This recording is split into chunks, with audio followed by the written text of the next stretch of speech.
Hello students. So, how are you making the use of this time?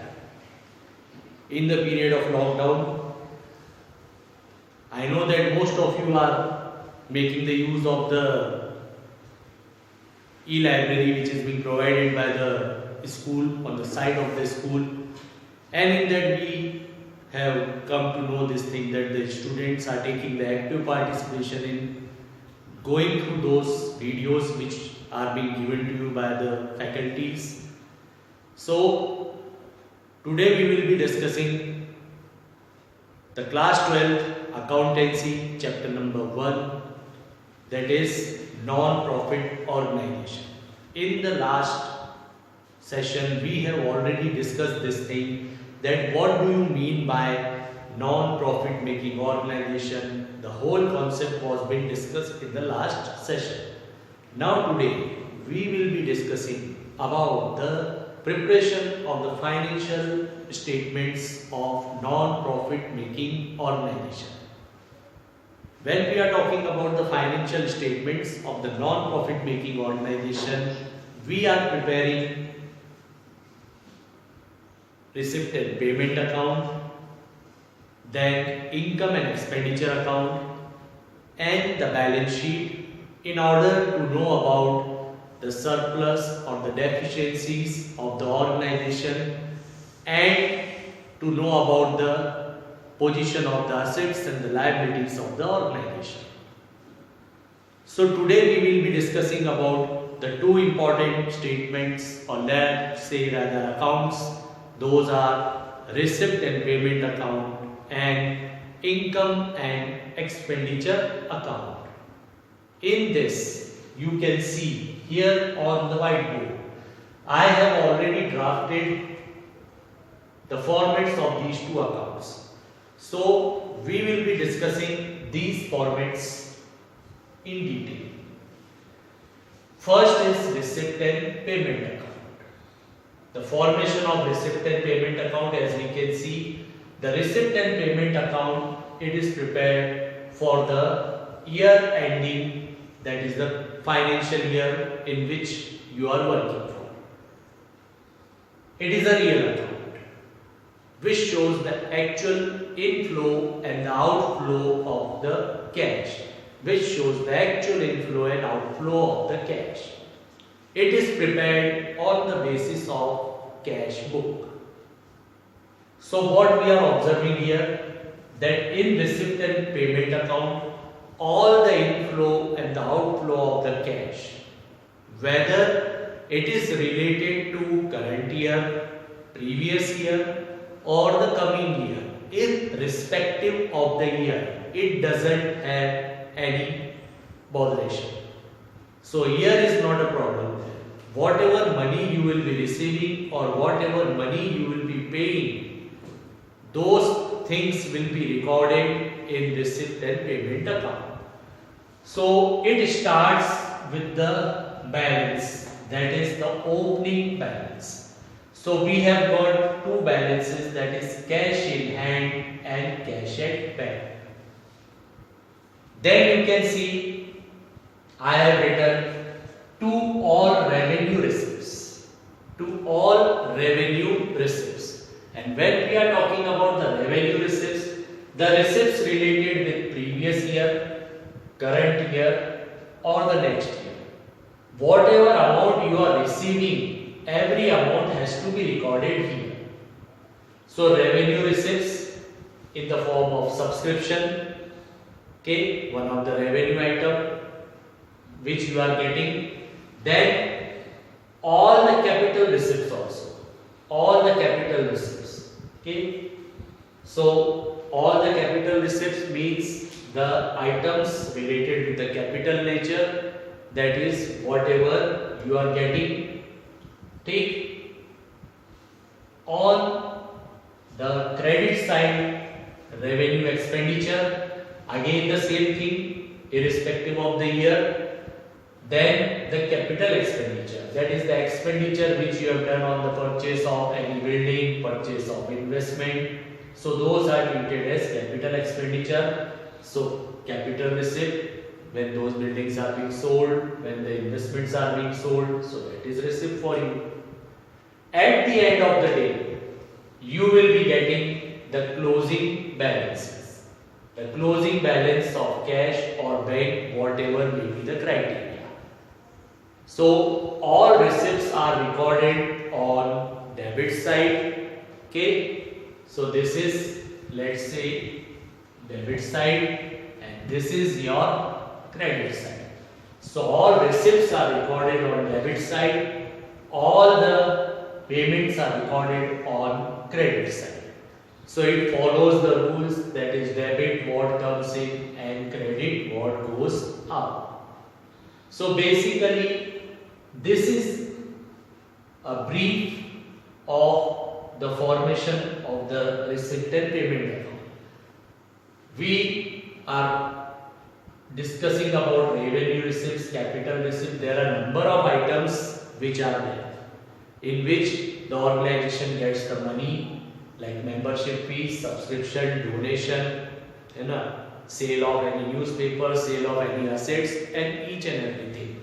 In the same way, paying payments like salary, wages, maintenance of grounds, buildings, all these things, or let's say purchase of any asset, all these are capital expenditure. So in receipt and payment account, all types of items related with the inflow and the outflow of cash, irrespective of the year, irrespective of the nature, whether it is revenue or capital, each and everything will be recorded. And at the end, we will be finding the closing balances. So what we have observed here, that this receipt and payment account, it starts with the opening balance. All items of receipts are on debit side. Whether it is revenue receipt or capital receipt, it doesn't matter. Whether it is related with any year, it doesn't matter. All the items of the expenses are recorded on credit side. Again the same thing, irrespective of the year or the nature. Then at the end we are finding out the closing balance. What we have observed here, that there are no adjustment entries, no non-cash transactions, nothing like that. No adjustment, no non-cash transaction, because it is a real account. So this is overall explanation of the format of the receipt and payment account. Now you can see this form. That is income and expenditure account. Same thing, debit side and credit side. But now what you are observing, it is following some other, because income and expenditure account is a nominal account for you. Nominal account which record only the income and the expenses related with the current year, only of the revenue nature, not of the capital nature.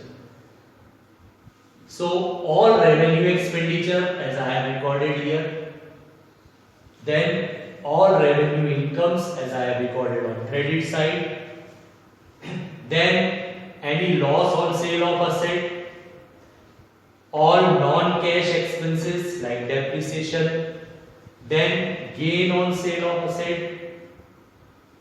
Along with all these things, you are observing few things like outstanding expenses, advance expenses, current year, outstanding expense previous year, advance expense next year. So these are various amounts which you are receiving. So when we have already received this amount in a particular accounting year, but these amounts are not to be shown, or these amounts are to be shown while preparing the income and expenditure account, because it is prepared on the accrual basis. Accrual basis means that whether the amount is paid or not, it should not be the cause of concern. We have to record each and every amount which is related with current year.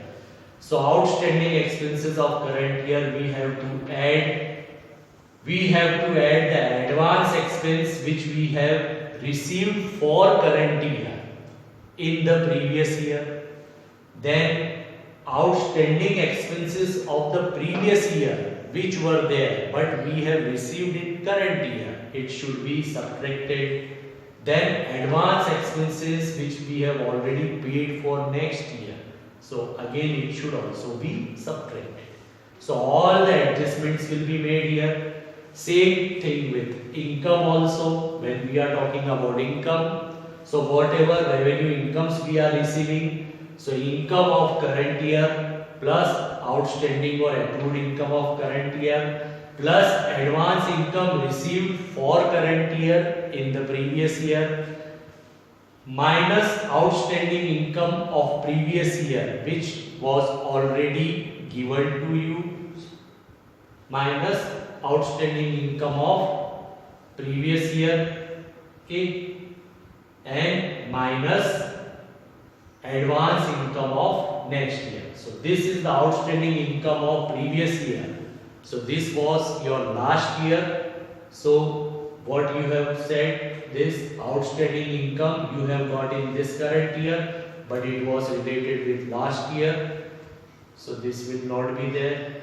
Advance income which is related with the next year, so again it will not be shown, okay. So outstanding income of current year minus advance income which was received for current year, plus advance income which was received for current year again plus, okay. So outstanding income of previous year, okay, that is the last year income which you have received this year, that is minus, and advance income of next year again minus.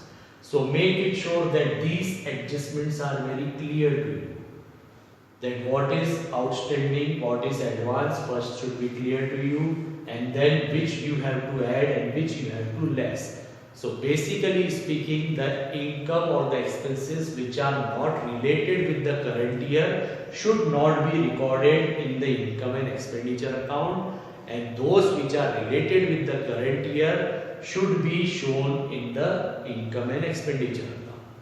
At the end, after going through all these things, what we will be getting? We will be either getting surplus or deficit. If income is more than expenditure, so your net difference is surplus, or expenditure is more than income, then your difference will be treated as deficit. So what we have seen in this account, that on debit side all expenditure, on credit side all income. Secondly, all the adjustment nature entries are there in this income and expenditure account. It shows all non-cash expenses also. It only records the revenue items, revenue expenditure and revenue income. No capital expenditure or capital income is recorded in income and expenditure account. So it does not have any place for capital item. So what about those capital items? So the capital items will be recorded in the balance sheet, which is the third statement. All the capital items will be recorded, or capital nature items will be recorded in balance sheet, that is assets and liabilities will go there. So you can just see the two drafts, and by going through the explanation now you can easily identify the differentiation between these two also. If you have listened my conversation clearly, so you can easily identify that how many differences are there. We can write the difference on the basis of all these things only. So hope this will help you in solving the various problems related with receipt and payment account and also income and expenditure account. Thank you and have a nice day.